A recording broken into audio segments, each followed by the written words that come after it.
Oi, gente, nós somos estudantes da Universidade de Brumbi e nós estamos apresentando o podcast Pode Analisar, alunos também ensinam. Hoje nós vamos falar um pouquinho para vocês sobre a meningite. Existem diversos tipos de meningite, né, Vini? E eles são definidos de acordo com o agente causador. Explica um pouco pra gente. As meningites podem ser diferenciadas entre a parasitária, a bacteriana, a viral e a fúngica. A viral seria. A bacteriana seria o foco dessa apresentação do podcast. Quais são os sintomas? Não, tô confusa, tá? Duas juntas. Mesmo o foco aqui sendo bacteriana, existem agentes causadores, diferentes bactérias que podem causar meningite bacteriana. A Brenda trouxe aqui algumas imagens pra gente para mostrar esses agentes. A meningite bacteriana, ela afeta diferentes fases da nossa vida e é encontrado também diferentes tipos de bactéria nessas fases. Por exemplo, no período de lactante até 3 meses, a gente tem a Streptococcus agalactiae do tipo B, a Listeria monocytogenesis e a E. coli. A partir dos 3 meses, a gente encontra todas as outras bactérias e também a gente encontra a Haemophilus influenza tipo B, a Neisseria meningitis, a Streptococcus pneuma.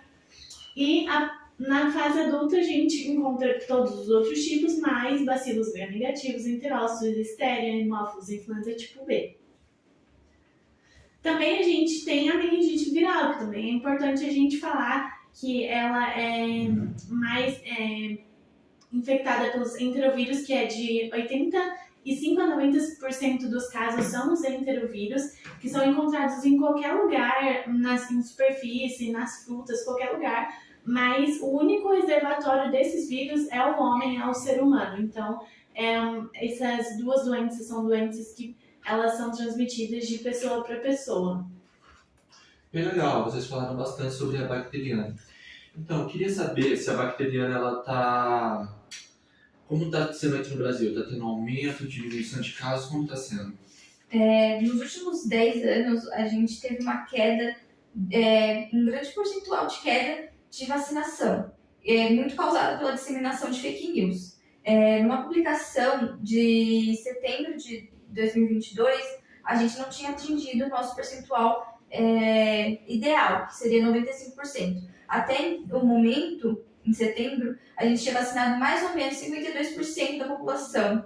E em alguns estados até prorrogaram a campanha até dia 31 de outubro, porque esse percentual é o pior de 5 anos. Lembrando que o SUS ele distribui vacina de forma gratuita contra a meningite. São 5 vacinas, duas específicas contra os agentes causadores dessa doença.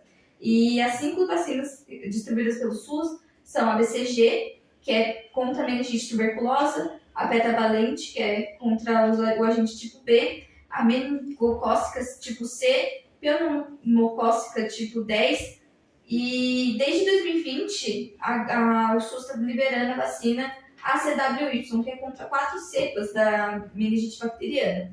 E essa vacina pode ser aplicada em crianças de 11 e 12 anos.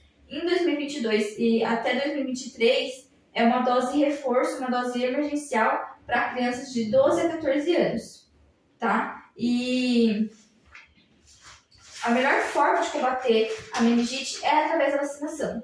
Então, as fake news estão atrapalhando muito o trabalho do SUS Ai, santo Deus. A fake news está atrapalhando essa adesão da vacina, porque não tem outra forma de combater. Tem os cuidados de higiene e tudo mais, mas não tem outra forma de combater. É vacinação. Todo mundo tem que se vacinar, então todo mundo deveria ir, se não tomou as doses de reforço na infância, deveria ir até o posto mais próximo, levar a carteirinha de vacinação e ver se você pode tomar e tomar as doses que tem que tomar. É importante a gente se atentar aos sintomas, né? Como é uma coisa que está voltando, que está tendo um surto, a gente precisa ficar atento, né?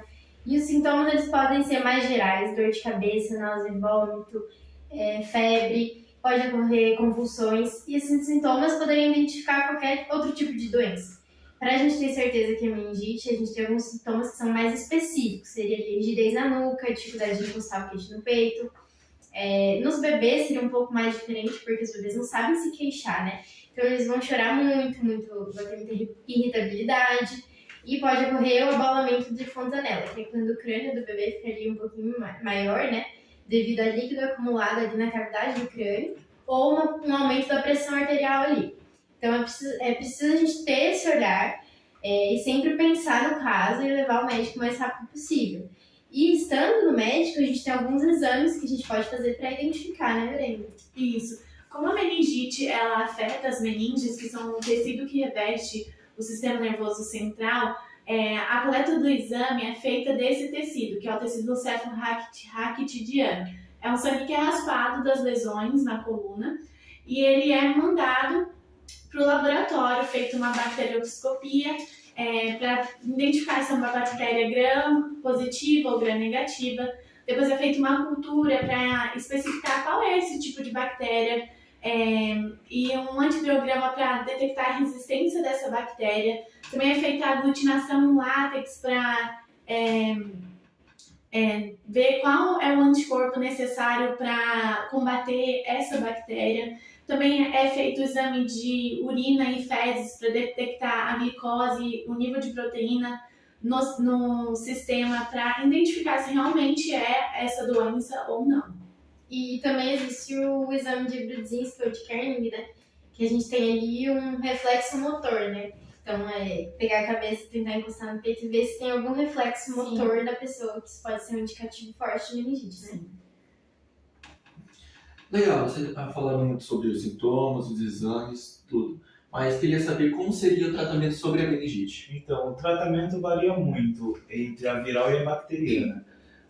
Geralmente, na viral, os médicos indicam o uso de antitérmicos e analgésicos, só para tirar os sintomas ali, e já na meningite bacteriana é preciso entrar com antibióticos. Caso ainda não tenha feito exames, é indicado entrar diretamente com antibiótico.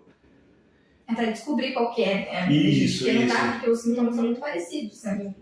Então, Inclusive, você esse é um protocolo, né, Larissa? Você falou que teve um caso uma vez. Foi na minha escola, quando eu tinha 14 anos, um menino morreu de meningite e o protocolo foi a família inteira dele, a namorada e a família da namorada tomar antibiótico, teve todo o cuidado, e a escola foi fechada e foi detetizada, tudo. Todos os alunos passaram por observação, os professores ficaram observando e tudo mais, fizeram palestra também pra gente tentar identificar, porque o sintoma, ele é muito parecido com uma infecção, Sim. né? Só que tem os sintomas principais, que é rigidez na nuca, tem, né, convulsionando e tudo mais. E o menino morreu e ele não tinha se atentado a esses sintomas, ele só tratou, falando nisso, né, também, ele só tratou como se fosse uma dorzinha normal, tomou um dipirona, no outro dia ele já tinha morrido. Então ele achou que era só uma infecção. E aí, eu lembro que os professores fizeram várias palestras, que eram, tipo, olha, vai pro médico, corre pro médico, porque se você tá sentindo, não é quando tá dando febre muito alta, não é uma gripezinha ou qualquer outra coisa, né? E aí, as meningites, nem todos os tipos são contagiosos, né? Mas a gente sabe que a bacteriana é mais contagiosa. João, explica um pouco pra gente sobre como que é a forma de contágio, de transmissão. Então, a forma de contágio varia muito entre elas. Na meningite bacteriana e na viral, é de pessoa para pessoa, diferente da fúngica, que a pessoa tem que ter o contato. E geralmente... Contato com os esporos, né? Isso, contato com os esporos. E geralmente é mais na época de inverno que começa a se proliferar, por conta que as pessoas ficam em lugares mais aglomerados, lugares mais fechados e tudo mais. E também temos uma curiosidade que pode ser citada, que pessoas que prolongam uma vida assim, usando tabaco, elas têm muito mais facilidade de contrair do que uma pessoa não tabagista. Acho interessante a gente falar também, daqui a gente estava falando das formas de contágio. Uma das formas de contágio da meningite bacteriana é pelo parto, porque tem uma bactéria específica que ela coloniza a região da vagina, então a criança, quando ela nasce, ela é contaminada com a bactéria e tem a bactéria no sistema a partir dali. O pior é que é bem interessante, por causa que no máximo que a gente tem tem 4 a 6 casos a cada 100 mil habitantes. Então são muito poucos casos para uma doença que é muito, assim, superficial não, que não é muito comum, mas... Ela vem se tornando comum, né, na verdade, né? Se agora, com essa taxa de queda de vacinação, ela tá cada vez mais comum. Sim, inclusive, Antes no ela já local tava, onde né? eu trabalho, a gente tem um caso de meningite, que é um bebê que tá com meningite. Então, Nas creches aqui em São José tem se popularizado cada vez mais o assunto sobre a meningite, porque é uma doença que ela é mais silenciosa nas crianças, porque até apareceram sintomas de rigidez na nuca, febre, vômito, a doença já se espalhou muito. E é uma doença que causa morte. Tem que ficar mais atento sobre sintomas da doença, por causa que pelo que eu entendi, os sintomas são muito Comuns a Comuns, outras isso. doenças. Sim. e a letalidade tipo, não passa dos 22%. Então a pessoa acaba nem olhando, achando que é uma dorzinha qualquer. Por isso que é importante, antes de descobrir, já entrar com tratamento de antibiótico, para que não aconteça algo pior para o paciente. Procurar o médico o mais rápido possível, não esperar os sintomas chegarem. O sintoma de infecção é muito específico, né? Febre muito alta e tudo mais. Não esperar chegar avançado no médico. Tá sentindo febre, tá sentindo dor, tem que ir no médico. E a melhor forma também é se vacinar. Procurem saber se vocês podem tomar vacina, procurem saber se vocês estão com a vacina em dia, se vocês tomaram essa vacina e se vocês têm parentes que são pequenos, que têm bebês ou crianças na família, procurem saber também se essas pessoas estão vacinando seus filhos, porque é a única forma de não contrair, de não aumentar os casos de meningite, né? Porque o maior índice de pessoas que morreram é que não estavam vacinadas. Exatamente. Então, Porque meningite mata, né? Então é isso, né? O que a gente falou aqui, que é muito importante a gente então se vacinar, atentar-se aos sintomas e procurar um médico imediatamente. É isso. Né? Muito obrigada.